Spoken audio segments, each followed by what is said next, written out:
നേരത്തെ കപ്പലിനെ പറ്റി പറഞ്ഞപ്പോൾ ജൂൺ 3 എന്ന് പറഞ്ഞാൽ ജൂൺ 3 തന്നെയാണ്. ജൂലൈ എന്നാണോ ഞാൻ പറഞ്ഞത്? ആ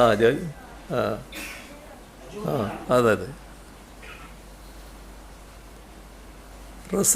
അതൊന്നുകൂടി വെരിഫൈ ചെയ്ത് നോക്കണം, നിങ്ങൾ സംശയം ഉന്നയിച്ച സാഹചര്യത്തിൽ നോക്കാം. ഏതായാലും റെസിഡൻസ് അസോസിയേഷനുകൾ, നാട്ടിൻപുറത്തെ കൂട്ടായ്മകൾ, ഇവർ ഈ പ്രദേശങ്ങളിലെ വാട്സാപ്പ് കൂട്ടായ്മകളുണ്ടാക്കി മഴ വിവരങ്ങൾ കൈമാറണമെന്നും കണ്ടിട്ടുണ്ട്.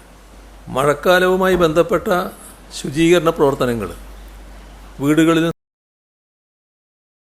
നേരത്തെ കണ്ടതാണ്. കാലവർഷക്കെടുതിയുമായി ബന്ധപ്പെട്ട് ഇപ്പോൾ സംസ്ഥാനത്ത് 59 ക്യാമ്പുകളാണുള്ളത്. 1296 ആൾക്കാരെ അവിടെ താമസിപ്പിച്ചിട്ടുണ്ട്. അതിതീവ്ര മഴ അപകടങ്ങൾ സൃഷ്ടിക്കാൻ സാധ്യതയുണ്ട്. കുറഞ്ഞ സമയം കൊണ്ട് വലിയ മഴ ഉണ്ടാകുമെന്നാണ് പ്രതീക്ഷിക്കുന്നത്. നേരത്തെ നമ്മുടെ ചില അനുഭവങ്ങളുള്ളതാണ്. അത് മലവെള്ളപ്പാച്ചിലും മിന്നൽ പ്രളയങ്ങളും സൃഷ്ടിച്ചേക്കും. നഗരപ്രദേശങ്ങളിലും പൊതുവെ താഴ്ന്ന പ്രദേശങ്ങളിലും വെള്ളക്കെട്ട് രൂപപ്പെടാനും സാധ്യതയുണ്ട്. മഴ തുടരുന്ന സാഹചര്യം മണ്ണിടിച്ചിലും ഉരുൾപൊട്ടലും സൃഷ്ടിച്ചേക്കാം. അപ്പോൾ ബഹുജനങ്ങളും സർക്കാർ സംവിധാനങ്ങളും അതീവ ജാഗ്രത പാലിക്കണം. ശക്തമായ കാറ്റിന് സാധ്യതയുണ്ട്. അതുകൊണ്ട് തന്നെ അടച്ചുറപ്പില്ലാത്ത വീടുകളിൽ താമസിക്കുന്നവരും മേൽക്കൂര ശക്തമല്ലാത്ത വീടുകളിൽ താമസിക്കുന്നവരും പ്രത്യേക ജാഗ്രത പുലർത്തേണ്ടതാണ്. അപകടാവസ്ഥ മുന്നിൽ കാണുന്നവർ അധികൃതരുമായി ബന്ധപ്പെട്ട് സുരക്ഷിതമായ സ്ഥലങ്ങളിലേക്ക് സുരക്ഷാ മുൻകരുതലിൻ്റെ ഭാഗമായി മാറി താമസിക്കണം. അതിരാവിലെ യാത്ര ചെയ്യുന്നവരുണ്ട്, പത്രവിതരണക്കാർ, റബ്ബർ ടാപ്പിങ്ങിനും മറ്റാവശ്യങ്ങൾക്കും പുറത്തിറങ്ങുന്നവർ നല്ല ജാഗ്രത പാലിക്കണം. രാത്രികാലങ്ങളിൽ മരം വീണും മറ്റും വൈദ്യുത കമ്പികൾ പാതയോരത്തും വെള്ളക്കെട്ടുകളിലും പൊട്ടിക്കിടക്കാൻ സാധ്യതയുണ്ട്. വൈദ്യുതി ലൈനുകൾ അപകടകരമായി ശ്രദ്ധയിൽപ്പെട്ടാൽ ഒരിക്കലും അതിന് സമീപത്തേക്ക് പോകരുത്. ഉടൻ KSEB ഓഫീസിലോ 94 96 01 01 01 ഈ നമ്പറിലോ അറിയിക്കുന്ന നില സ്വീകരിക്കണം. നമ്മുടെ വിദ്യാലയങ്ങളെല്ലാം ജൂൺ 2 തുറക്കുകയാണ്. വേനലവധി കഴിഞ്ഞു. പുതിയ അധ്യയന വർഷവുമായി ബന്ധപ്പെട്ട് സ്കൂൾ സുരക്ഷ, കുട്ടികളുടെ സുരക്ഷ, പരിസര ശുചീകരണം, ഉച്ചഭക്ഷണം, യാത്രാ സുരക്ഷ ഇവ സംബന്ധിച്ച കാര്യങ്ങൾ കൃത്യമായി നടപ്പാക്കാനുള്ള മുന്നൊരുക്കങ്ങൾ പൂർത്തീകരണ ഘട്ടത്തിലാണ്.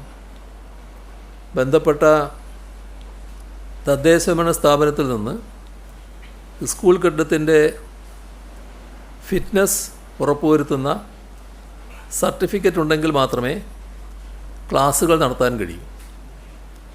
നിർമ്മാണ പ്രവർത്തനങ്ങൾ നടക്കുന്ന സ്കൂളുകളിൽ കുട്ടികൾക്ക് പൂർണ്ണ സുരക്ഷിതത്വം ഉറപ്പാക്കുന്ന രീതിയിൽ പണി നടക്കുന്ന സ്ഥലം മറച്ചു കെട്ടേണ്ടതാണ്.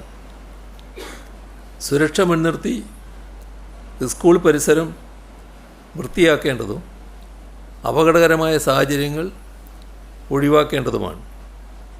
ഭിന്നശേഷി കുട്ടികൾക്ക് ആവശ്യമായ അടിസ്ഥാന സൗകര്യങ്ങളും പഠനാന്തരീക്ഷവും ഉറപ്പുവരുത്താൻ പ്രത്യേകം ശ്രദ്ധിക്കണം.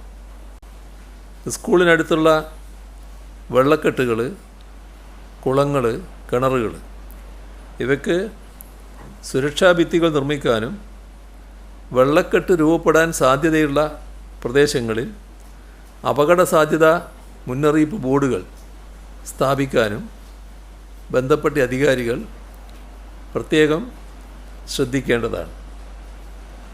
സ്കൂളുകളിൽ ഇഴജന്തുക്കൾ കയറിയിരിക്കാൻ സാധ്യതയുള്ള ഇടങ്ങൾ സൂക്ഷ്മമായി പരിശോധിച്ച് അവയുടെ സാന്നിധ്യമില്ല എന്ന് ഉറപ്പുവരുത്തേണ്ടതുമാണ്.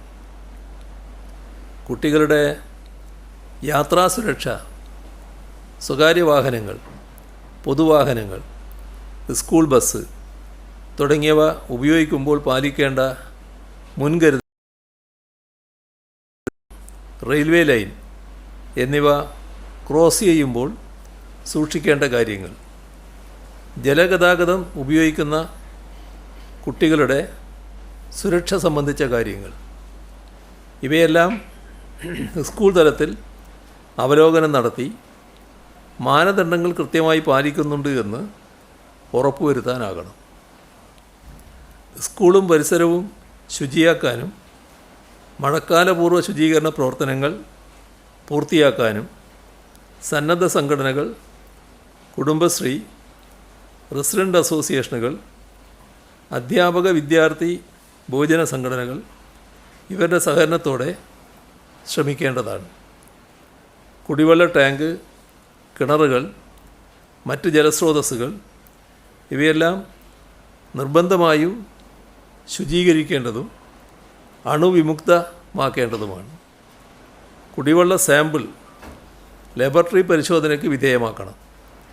സ്കൂൾ അടുക്കള, പാചകം ചെയ്യുന്ന പാത്രങ്ങൾ ഇവയെല്ലാം നിർബന്ധമായും ശുചീകരിക്കേണ്ടതും അണുവിമുക്തമാക്കേണ്ടതുമാണ്. ഓരോ സ്കൂളും ഒരുക്കുന്നത് സംബന്ധിച്ച പ്രവർത്തന പദ്ധതി രൂപീകരിക്കണം. തദ്ദേശഭരണ സ്ഥാപനങ്ങളുമായി ബന്ധപ്പെട്ട് സഹായം ലഭ്യമാക്കേണ്ടതുണ്ടെങ്കിൽ അതിനുള്ള നടപടികൾ പ്രധാന അധ്യാപകർ സ്വീകരിക്കണം.